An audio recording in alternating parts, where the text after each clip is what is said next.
Happy morning. Aparna parenting coach here. Last వీడియోలో మనము ఒక సందర్భాన్ని తీసుకున్నాము. టీచరు తన క్లాస్లో ఒక వాచ్ మిస్ అయితే పిల్లలందరికీ గంతలు కట్టి తను కూడా గంతలు కట్టుకొని వాచ్ని వెతికి తీసి ఇచ్చింది. ఆ తీసినటువంటి బాబు గురించి మళ్ళీ ఎప్పుడూ ప్రస్తావన అనేది తన లైఫ్లో తను ఉన్నన్ని రోజులు తీసుకురాలేదు. ఆ స్కూల్లో కానీ ఇంట్లో కానీ ఎక్కడ కూడా ఆ ప్రస్తావన అనేది చేయలేదు. అలా చెయ్యకపోవడం వల్ల ఆ బాబులో పశ్చాత్తాపం ఏర్పడి తన తప్పును తాను తెలుసుకొని తన పరువు కాపాడినటువంటి ఆ టీచర్కి ధన్యవాదాలు తెలియజేసుకుంటూ తన జీవితంలో ముందడుగేసి ఎంతో పై స్థాయికి ఎదిగాడు అనే విషయాన్ని మనం ప్రస్తావించాం లాస్ట్ వీడియోలో.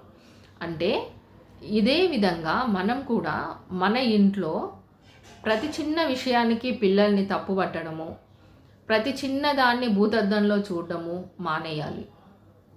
అలాగే ఇంకొక సందర్భం తీసుకుందాం.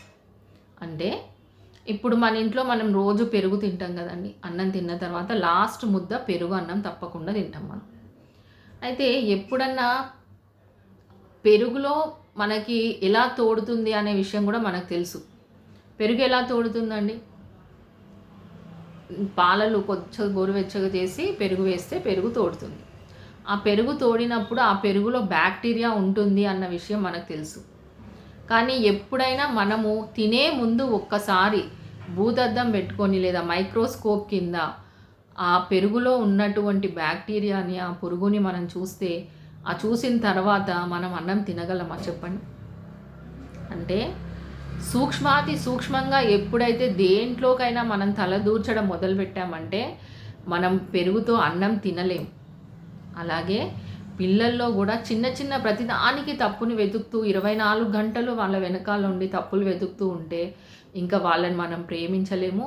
వాళ్ళలో ఉన్న లోపాలని కాస్త కనుమరుగు చేసుకొని ఉంటేనే మనం హ్యాపీగా ఉండగలుగుతాం.